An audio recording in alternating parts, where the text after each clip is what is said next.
So our coming session, reading out of the plan between holding on and letting go, Halachic guidelines and pikuach nefesh and end-of-life care. I do not remember when, but I'm almost confident that in the past we had a discussion about end-of-life issues. Some topics are so relevant and so important that it is always beneficial to come back again and again to these fundamental questions. But I will try to bring up some unique questions I've been dealing with in the past year. Because if we have this kind every year, we need to come up with new ideas and questions. So, is halacha stagnant or is halacha flexible? Very good question. So for many years we thought it depends. Are you asking an Orthodox rabbi who was a Yerei Shemayim or a conservative rabbi? But the answer is more nuanced than that.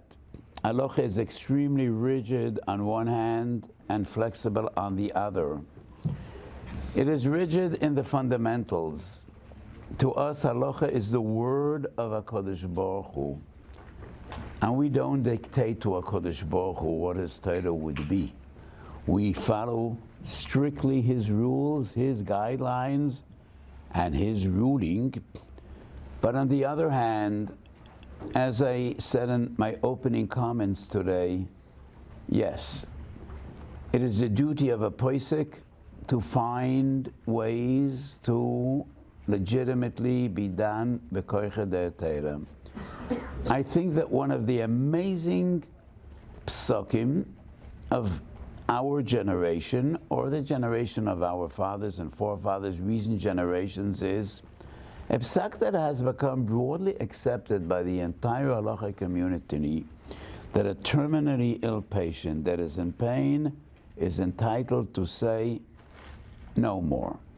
Let me go, let HaKadosh Baruch Hu do what he wants to do, and I do not want to be treated. That is a psak that we find by the Moshe, by the Shlomo Zalman, and by the Stipler in Karyana Diagart, a very famous letter. The Stipler generally wasn't a posek, he was one of the great Marbitzei Torah of our time. But he does write a letter, and without going into details, this psak has no precedent and no source in halacha whatsoever. Pikuach nefesh is not only a heter to be machal Shabbos, it is an imperative. Lo yisamad el dam reyecha v'chai behem v'lo yiyomes behem, and this psak has no precedent. And I totally agree with this psak, don't get me wrong, and I paskined it 1,000 times.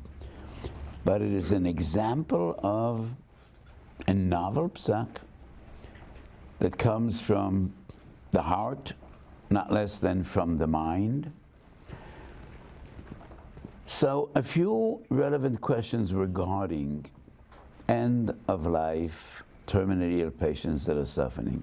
I think the same rule goes not only for a person that could be defined as terminally ill, but chronically ill as well. If there's no cure and he isn't suffering. And I once again go back to ALS, which I mentioned before regarding using a computer.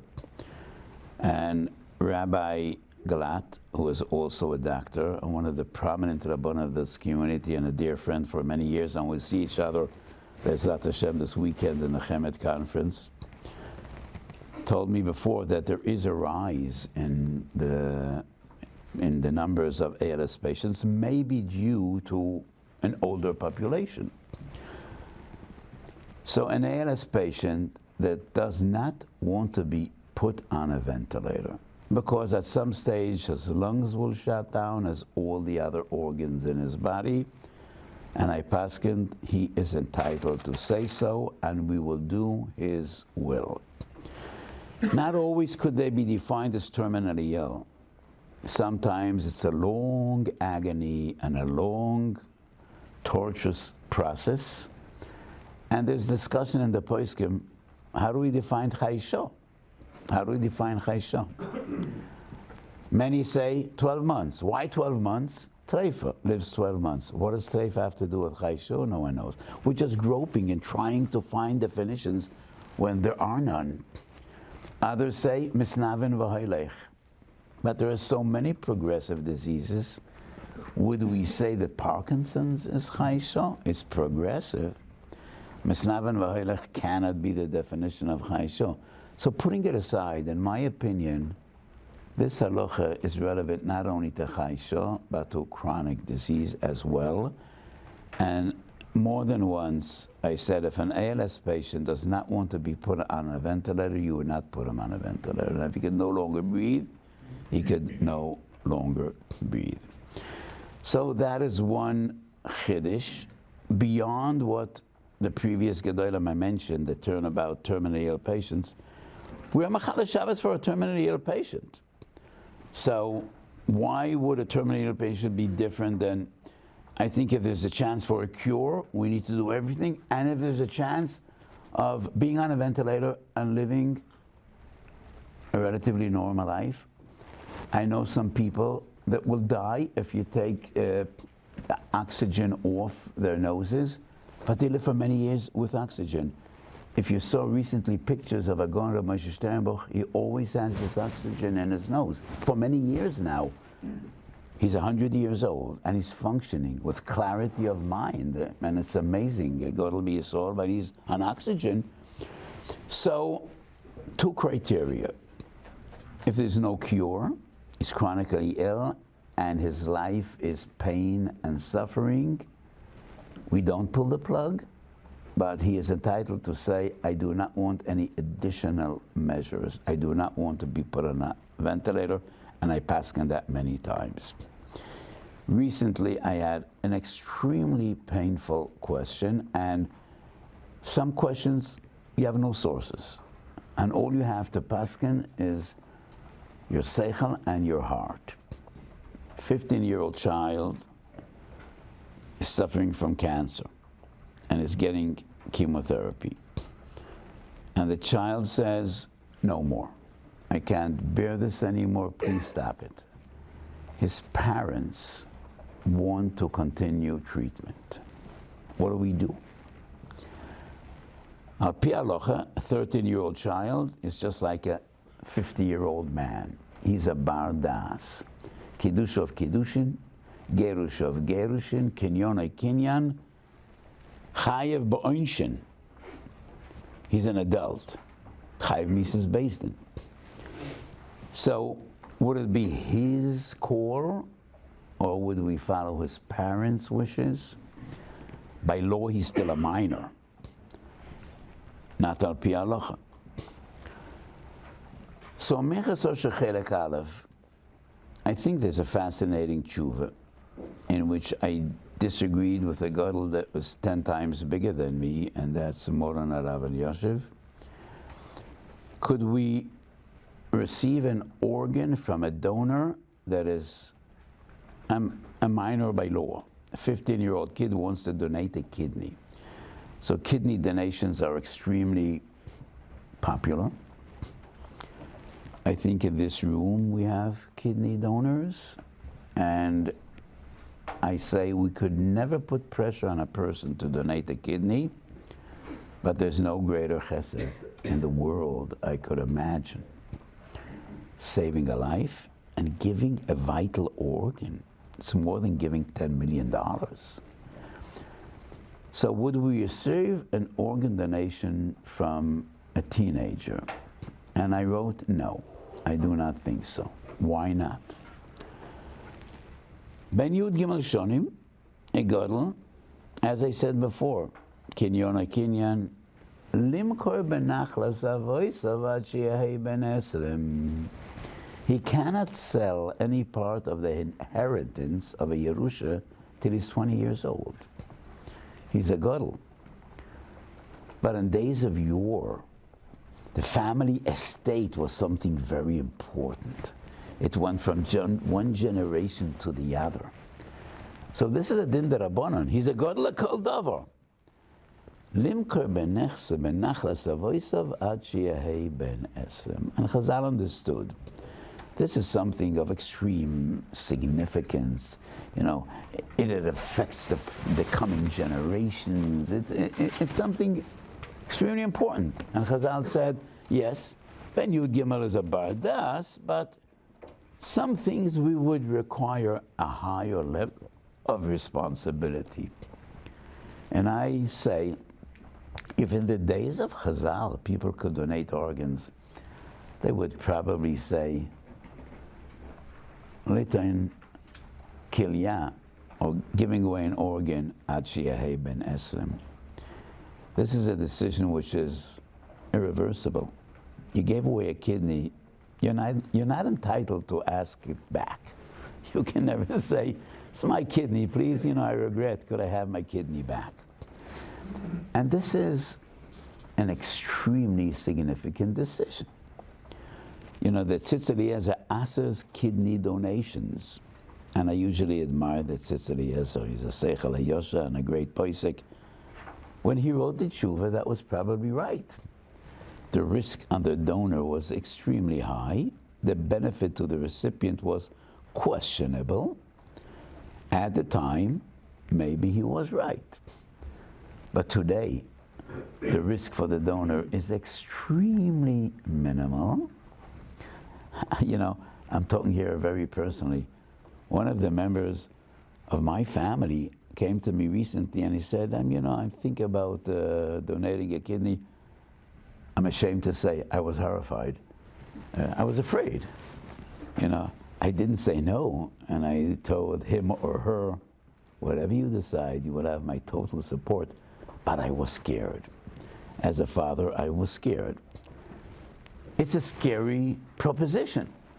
And I'm sure that those that donated kidneys could say how much Mesiras Nefesh it incurred and how special these people are.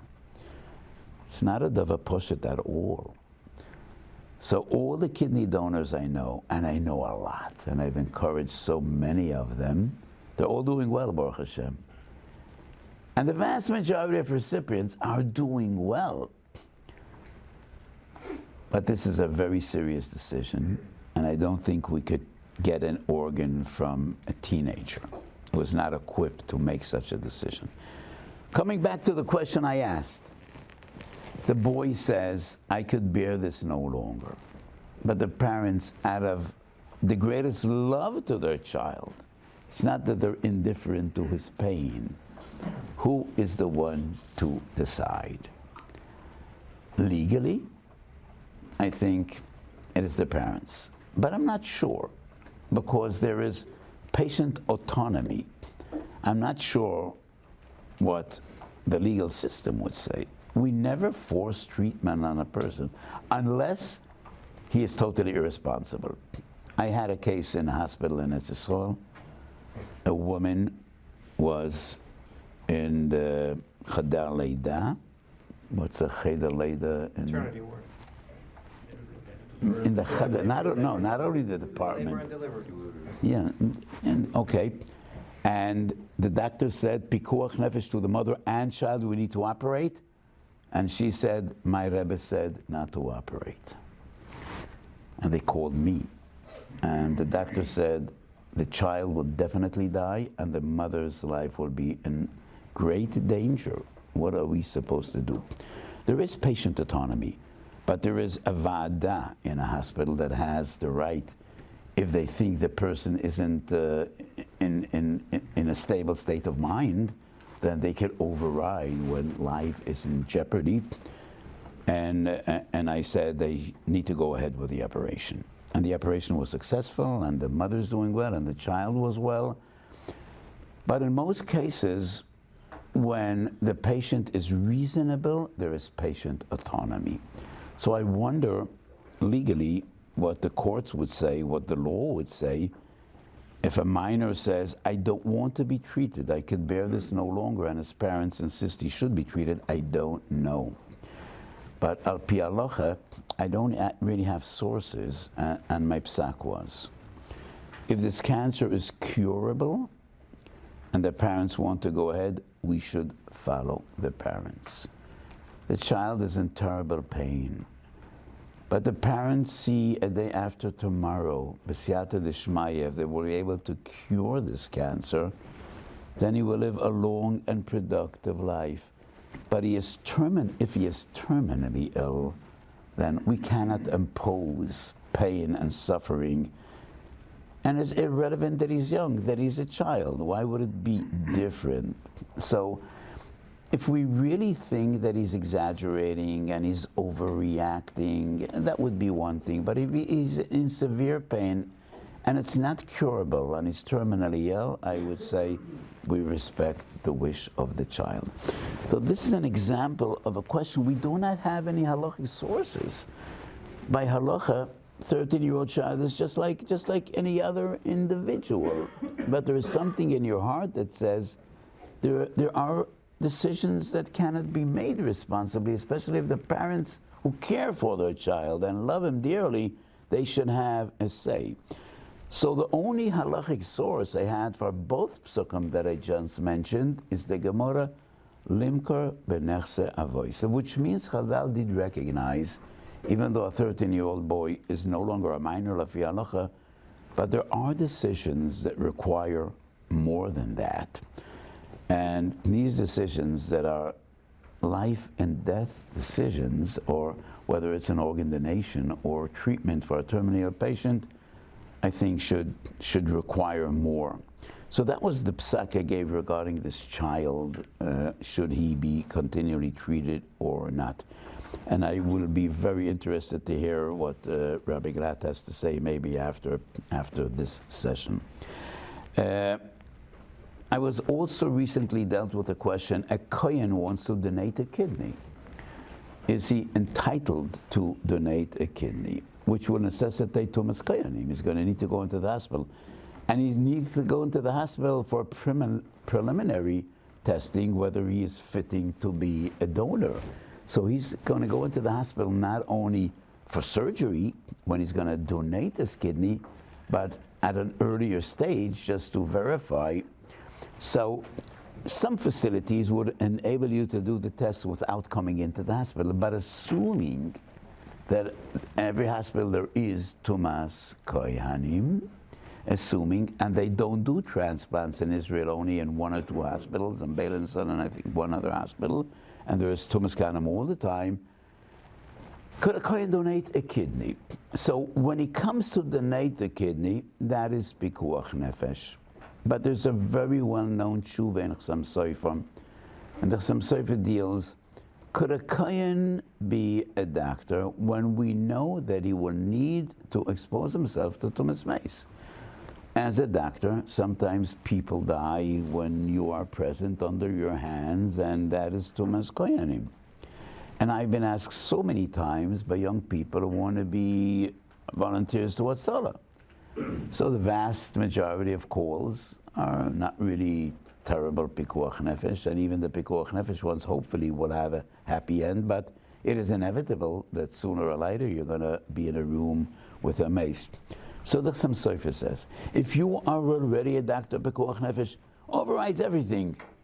But what's the heter to lechatchila get into this profession, knowing that this will necessitate violating halachas? And the Chassam Sofer writes, aren't we expected and required to do everything Erev Shabbos to prevent Chilul Shabbos tomorrow?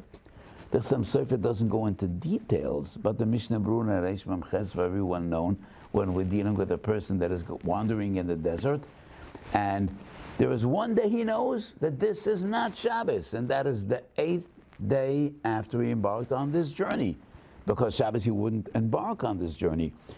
And the Gemara says, and it's quoted in Simei Reish Memches, that on that day that you know it's not Shabbos, try to do everything to prevent Chilul Shabbos from all the other days, and as much as you can. And the Mishnah Brura writes, Mekan yesh lo hochiach, a young soldier in the Russian army, and Shabbos noon, he needs to have something done. He needs to do it on Erev Shabbos and not wait for Shabbos, because Mishnah Brura doesn't quote the Chassam Sofer, but it's the same principle. you need to do before Shabbos everything to prevent a pekuach nefesh situation on Shabbos. And the Chassam Sofer says, by the same logic, you cannot volunteer lechatchila and create a situation in which pekuach nefesh will necessitate avera. Would the Chassam Sofer say the same when there is a desperate lack of volunteers? Or ir shekula kohanim, nov ir hakohanim.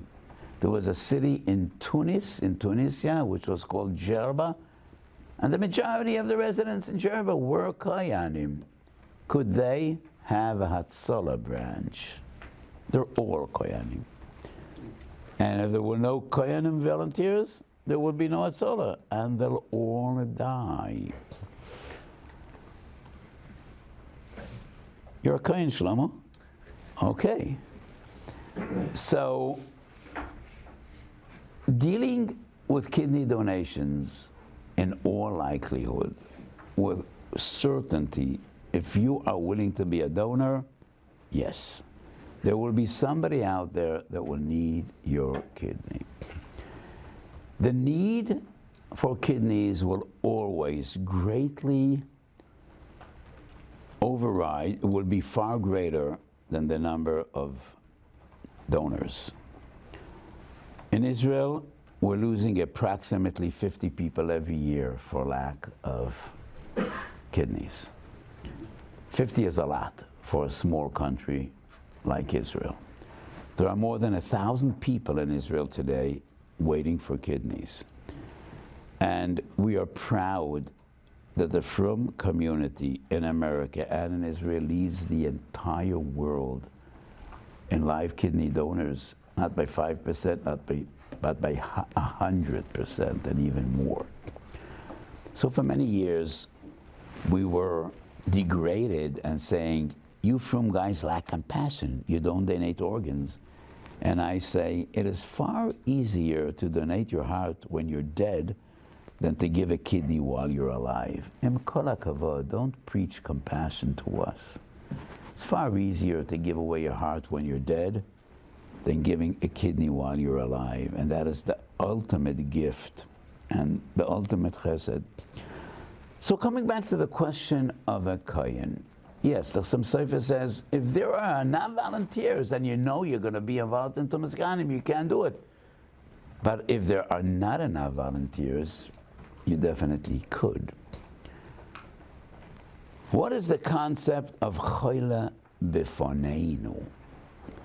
Tshuvas noide biyude yoredei chelak madura kamesim reish yud Chassam Sofer shin lamed vav in yoredei, both dealing with very similar questions. In the story of the Noda B'Yehuda, a person died, he had stones in his gallbladder. Nobody dies today because he has problems in his gallbladder. Simply take it out. Not the stones, but the gallbladder. And the doctor said, we have some other patients with a similar illness. If we could cut up his body and examine his gallbladder, maybe we would figure out how to save others. And the Noda B'Yehuda says, Ein choyle befoneinu. So obviously there weren't other patients with the same illness, but the doctor said, maybe we could figure out a way to save these people. And the Noda B'Yehuda says, pikuach nefesh is only choyle befoneinu. The Chassam Sofer deals with a person that wanted to sell his body for medical research. Not a specific organ, but he wanted to donate, or what the Chassam Sofer dealing with is a transaction. They were willing to pay for his body for research, and the Chassam Sofer says the same. Choyle befoneinu. There is no concept of pikuach nefesh for future saving lives. It must be right here and now. Comes along the Chazon Ish, Siman Reish Ches and Yoredeya, and he's so sensible, like he's always sensible. And the Chazon Ish writes, why would there be a difference whether the choyle befoneinu or not? It's all about reasonability. Will this violation of halacha ultimately lead to atzolas nefashos? And the Chazon Ish writes, Ein anu bekiyem ba'atidot rechokot. And sometimes medical research leads to nowhere. Research would not justify violating a halacha. So I think an hour or two ago, I spoke about the importance of research. Yes, regarding Hilchos Tzeduki, yes, but not regarding violating a halacha. In the period of corona, of COVID, I wrote 2 tshuvas, and both are printed in Minchas Osher on COVID. So probably I told you this before. It's just a bit amusing, and that's why I tell the story again and again. When my cipher on COVID came out after a year and a half of this disease, of this pandemic, a person told me, Rabbi, I always admired you greatly, but I didn't know you're a prophet. And I say, neither did I. Could you please share with me how you reached this conclusion that I'm a Navi? Maybe you'll convince me. I'm very eager to hear. And he said, Rabbi, I'm holding this book at 600 pages. I'm sure you started writing it 4 years ago. How did you know COVID is coming if you're not a prophet? And I told him, well, you disappointed me. Obviously, I'm not a prophet, and I did not start writing this book 4 years ago. But when questions pile up on your table, you need to answer it. It's your call. So you have siyata d'shmaya. So there are 2 psukim that seem to be contradictory. I was asked by a person, an American researcher, a doctor working at Mount Sinai, and they were in such immense pressure to advance their research. Could he work on Shabbos? Because they're working around the clock, 24/7. And I said, you can't work on Shabbos. There are hundreds of researchers around the world, maybe thousands, working on a vaccine, working on a cure, and it's totally unreasonable that you, Yosef ben Shimon, working in Mount Sinai, working in Shabbos, would make the ultimate difference and save the world. In Shari Tzedek, mamish at the outbreak of the pandemic, they were preparing a new ward because there wasn't enough space. And there wasn't enough, outlets for ventilators. And I paskined you could work on Shabbos because every day counts. And there are people dying every day. And so many patients that are sent around from one hospital to the other because we don't have enough space. And I said, you could work on Shabbos to prepare this new ward. So, was that choyle b'faneinu? Obviously, yes, because people were dying every day. We all remember, though, that terrible period. But the Chazon Ish says, choyle b'faneinu should not be taken literally. It is all about reasonability and the assumption that what you're doing will ultimately save lives. One of the younger Talmidim of the Chassam Sofer was the Machna Chaim, Reb Chaim Sofer. Carried the same name as his great Rebbe, but they were not related. And in Shach was Machna Chaim, I think it's Reb Chaim Chelik Beisim and Samech. He argues, which is hard for me to accept, that both the Noida B'Yehuda and the Chassam Sofer, these tshuvas are all about being afraid of a slippery slope. But by halachic definition, by pure halachic criteria, it would be mutter to be machal Shabbos, even to advance the research and maybe in the future to save lives. But there's always this fear of a slippery slope because we don't control their research, we don't control exactly what they will be doing and when they will be doing, and therefore these 2 tshuvas were written by great Gedolim, Lemigdar Milsa. These tshuvas are formulated with clear halachic clarity. I don't think we could make an assumption. And I think the Chazon Ish's approach is the more reasonable one. This is halacha psuke, but choyle b'faneinu doesn't really mean literally choyle b'faneinu, but the real reasonability. And if you're willing to donate a kidney, we could assume you will. And somebody will get that kidney, and hopefully that will be a solus nefashos. And therefore, even if you need to go into the hospital at a preliminary stage, that is also mutter. If you're young and healthy, there's no reason to assume that you cannot donate a kidney. They would not take a kidney from a person who has serious medical issues, his health is compromised. But if you're relatively young And young doesn't mean 50 years old. An average person that's 50 years old is a potential kidney donor. And you're healthy, so even at an earlier stage, that would be pikuach nefesh, which would be matir. So that was an additional psak I gave about medicine and pikuach nefesh and end of life issues. I could go on, but should we stop here? One of the troubling new technological medical breakthroughs, and I say troubling from the aspect of halacha, is a procedure called DCD, which is donation after circulatory death or cardiac death, which is a new breakthrough. So for many years, harvesting organs from cadavers, from dead people, and I'm not talking about live kidney donors, necessitated cardiac arrest. And we do not rely on brain stem death. And therefore, after heartbeat stops, they will no longer use organs. So the controversy was, as long as they keep the heart pumping, but they determine and verify that there is no blood flow to the brain, could organs be taken out? And that is a big discussion between the poskim, and most Haredi poskim, Reb Shlomo Zalman and Rav Eliezer, were not willing to accept brain death. Reb Moshe's opinion is somewhat controversial, but we won't get into details. And now there is an ability to take organs after a person who is halachically dead. I'll just explain the procedure briefly. I'm not a doctor or a researcher, but as I understand, different methodology.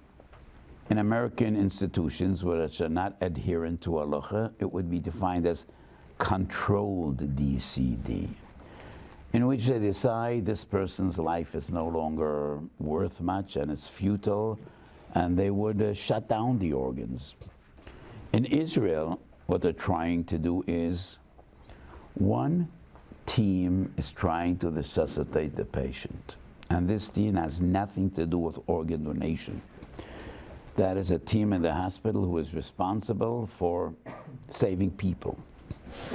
And they try to resuscitate the patient after cardiac arrest for at least 20 minutes, as they would do with any other patient that had cardiac arrest. And then we'll wait another 10 minutes, which they call in slang, no touch. After they stop resuscitation, no touch for 10 minutes. Under those criteria, we would call the Chevra Kedisha. Instead of calling the Chevra Kedisha, the other team rushes in, and they attach two tubes, one to a major artery and one to a major vein, and they pump oxygenated warm blood into his body, and that keeps his vital organs vital. At this stage, they want to prevent blood from flowing up to his brain, so they clamp off the arteries leading up to his brain. And they want to perfuse and keep his vital organs alive. And it has been proven that under these circumstances, they could use his lower body organs, which be kidneys, liver, what is the love in English, the pancreas, and maybe even his lungs. Would that be permissible? So by halachic criteria, person was dead. They tried to resuscitate him. We waited longer than we would usually wait before declaring a person dead. On the monitor, everything is flat, and resuscitation wasn't successful. This would be a huge challenge to Poiske Halacha, because it turns everything upside down. And would we permit or recommend organ donation in these circumstances? brings us the question, how do we define death? I quote the posuk in Iyov, when Iyov complains from the depth of his pain. At the end of the book, it starts like it started, with a big storm, and HaKadosh Baruch Hu appears and he asks Iyov some piercing questions. Eifo ayita bi'os di'aretz? Were you there? Haniglu lecha sharei moves, v'sharei tzel moves tered. Do you know anything about death? Do we know anything about death? Did Chazal ever mean to define death? Two sugyas dealing who's alive and who's dead. One is the Mishnah in Ohalos, first Perek in Ohalos. And the Mishnah says an animal whose head was severed from his body, cut off, even though the body is thrashing around, that's just the nervous system going wild, because a nav halito, but the behem is metametumas nevela. Would the same be relevant to a man, to a human being? It's not in the Mishnah. But the Rambam Perek Aleph Halacha Tezvav Metumas Mes writes, if a person's head was severed, then he's immediately metametumas mes. Obviously, can't live without a head. And regarding the brain death controversy, there's this famous sheep whose head was cut off, and which caused some problems for the poskim, because there was a sheep connected to a ventilator, his head was cut off, and the heart continued to pump, and a baby was delivered, a baby sheep, after the head was cut off. So obviously, we could keep a heart going even though the Baal Chai is dead, because the Mishnah in the Halacha says you cannot live without a head, and every sensible person understands you cannot live without a head. That's one sugya. The other is the more relevant one, and that's in Yom Pehei, Nofar Olav Agal. How do we define death? Chaytmoi, his nose. Breath is life. Vayipach ba'apav nishmas chayim. Breath is life. So by halachic definition, it's not brainstem, it's not even your heart, it's your lungs. So 250 years ago, a strange controversy broke out in the halacha world. A girl opened a chicken, threw its bowels to a cat, and then she says this chicken had no heart. Is it kosher or treif? At the time, this story happened in Altoona. Strange, there were two Rabbanim in Altoona, the Chaim Tzvi and the Moshe Rothenberg. In those days, it was unprecedented. I know a very choshev kahula in this area that has 7 or 8 Rabbanim, and to everyone's surprise, acting in harmony in a wonderful way. And together, they're Mekadesh Shem Shemayim. In those days, it was unprecedented. The Chacham Tzvi said that the chicken is kosher. And why is it kosher? He said a very simple argument. No living creature could live without a heart. So if the girl says this chicken had no heart, she doesn't know what she's talking about. Obviously, when she threw the gut to the cat, by mistake, she threw the heart as well. But there's no such thing that an animal lives without a heart, and therefore it's kosher. But Moshe Rothenberg came out against his contemporary, against his partner, and he said it's treif. And it caused a huge controversy, and the Placey was young, Rabbi Yonasan Eibeshitz, and he wrote a tshuva, and he said that Moshe Rothenberg is right, and it's treif. What was his argument? Well, an animal cannot live without blood circulation, but maybe another organ stepped in instead of the heart, and it took care of the function of the heart. Well, knowing what we know about biology and medicine today, some of these arguments would seem to be a bit unlikely. Comes along the Chazon Ish in Siman Daled after more than 200 years, and he has a very simple argument against the Placey. Halacha doesn't define exactly how a heart looks, but if any other organ functions as a heart, that's a heart. Because a stomach cannot function as a heart, your liver cannot step in for your heart. So if you argue maybe another organ pump blood, that's a heart. It doesn't look like a heart, but halacha doesn't define exactly how the heart needs to look. So the Chazon Ish comes against the Plesi. The Chazon Ish was fired, and the Plesi was elected to take his place. And some argue that had to do with Rabbi Yankov Emden and Rabbi Yonasan Eibish's years later. Because Rabbi Yonasan Eibish's tshuva encouraged the Chacham Tzvi to lose his position, and then they elected Rabbi Yonasan Eibish. We believe everything was L'Shem Shemayim, but it's an interesting coincidence in time, in time and timeline. So the Chacham Tzvi argues what gives life is the heart, and he proves it from a Zohar. So why do Chazal say depends on breath? So he quotes an Even Ezra going back 1,000 years, and what they understood about medicine. The Even Ezra writes that the lung is a cooling system for the heart, because the heart is pumping, and that causes friction, and friction causes heat. Why doesn't the heart explode? So the function of the lungs is to cool off the heart. Interesting. We understand the system a bit different today. But the Chacham Tzvi argues the fact that Chazal say it depends on breath doesn't mean that life is breath. Life is your heart, and as long as the heart is functioning, that is life. So in our case, the heart stopped functioning, and we tried to resuscitate to no avail, and we waited additional time. We developed a method to keep the organs vital by pumping oxygenated blood through the heart. And sometimes they say the heart will start fluttering, but it is clear that the moment we shut off this, then everything comes back to normal. So the question is, how do we define death? Scientifically, death is a process. Not all organs die at the same time. 2 or 3 days after a person's demise, he's in the caver, and his nails and hair still grow. So part of him is still alive. His nails are still alive, they're growing, his hair. So scientifically, death is a process.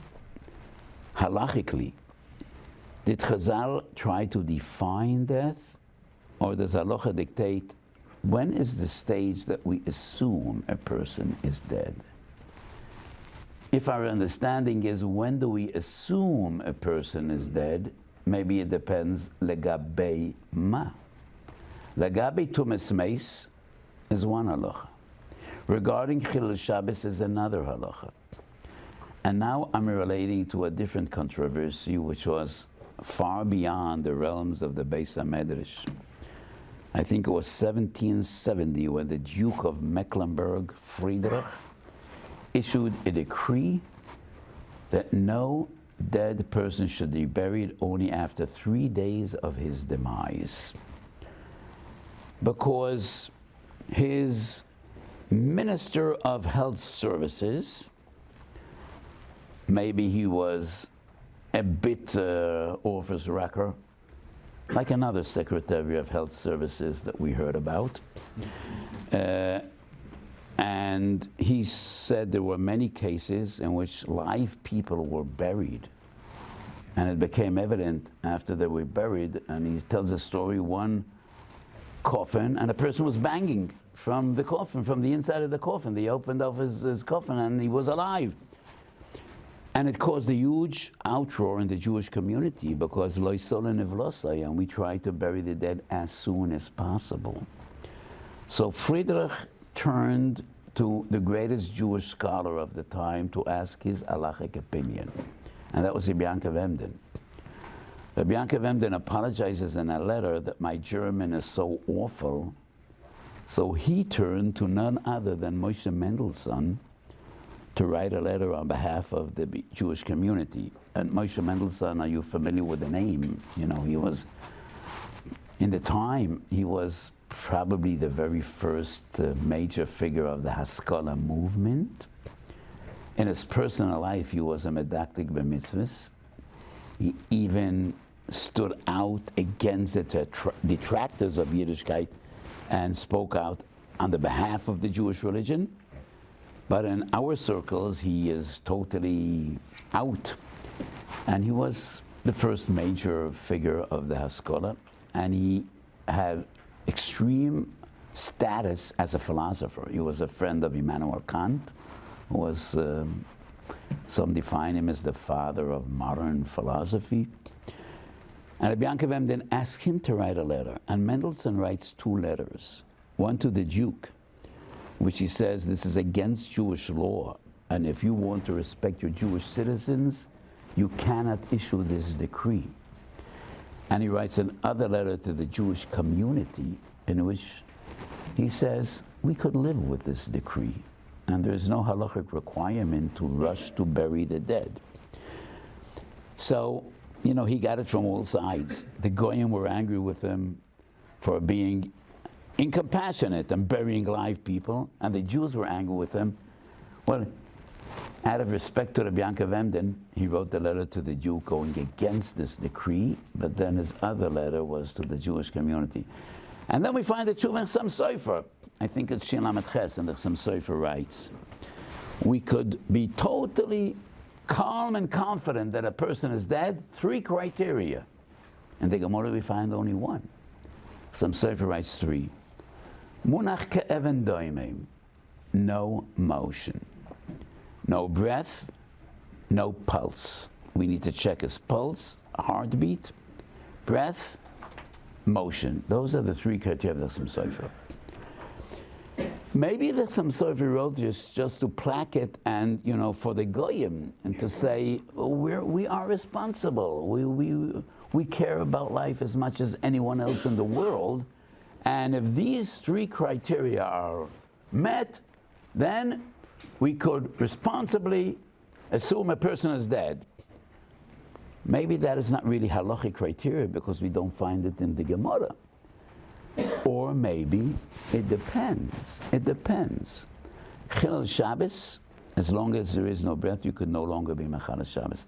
But to bury a person, maybe that would have different criteria. To bury a person, you need to be not 99% sure he's dead, but 100%. And therefore the Chassam Sofer writes, regarding burial, maybe we should have stricter guidelines than regarding Tumas Meis or regarding Chilul Shabbos. And if we understand this, maybe before cutting a person to pieces and doing something, if he would be alive, this would be murder, maybe we would have even more stringent criteria in defining death. Yes, total cardiac arrest is death regarding Chilul Shabbos. We would call the Chevra Kedisha that it always takes some more time till the Tahara. One of the arguments of Rabbi Yankov Emden is we do Tahara, and we see in the Tahara whether a person has any life left in him. Not like the Goyim, that a person stopped breathing, they dump him into a coffin and they bury him. So I did not give a psak. I'm just sharing this because this is a huge new endeavor which potentially might be a game changer. I don't think any reliable posek as of now gave a psak, and neither did I. I'm just sharing what might be the fundamental question. Maybe the definition of death regarding a procedure that would definitely kill a person that is alive, maybe we need to have different yardstick and different criteria, just like with see the Chassam Sofer came up with some new criteria beyond what we find in Chazal and Rambam and Shulchan Aruch, because the question was a different question. The question wasn't Chilul Shabbos, but rather burial. And in our question, it goes beyond burial. It goes about cutting up a person and taking out his organs. So maybe we need to have different criteria. So this is just a halachic discussion and not a halachic psak, but this is an extremely fascinating and a new area which poskim still did not deal with. So 150 years ago, there was a correspondence between the Orach Laner and the Manamshik regarding organ donation. The היוםהשחור writes in Shalosh Shuvas Binyan Tzion, he has 2 shuvas about this, I think Kuf Aleph and Kuf Beis, and he writes, we could never take organs from a dead person for 2 reasons. Which I think is not right. There's a discussion in Mechasor Shal HaTorah, and I think but you need to pay back. So the Orach writes, the organs of a person belong to him, even though he's dead. These are his organs. You cannot take away from him. And I say, to save a life, you could take another person's money, but you need to give it back. But you could never give back these organs that you took away. And the other argument is, he has no mitzvah to save a life. So how could you take away his organs to save a life? He doesn't have any mitzvah. He's not mechuyev to save a life. The Maramshik disagrees with both assumptions and both arguments. 2 tshuvas in Maramshik, I think it's Shimon Dalet, Shimon Mei, Yoredeya. And the Maramshik says a person's organs are not his because after his demise he has no bias, and they're not his. And on the other hand, it's not his mitzvah, it's our mitzvah. It's our mitzvah to save a life.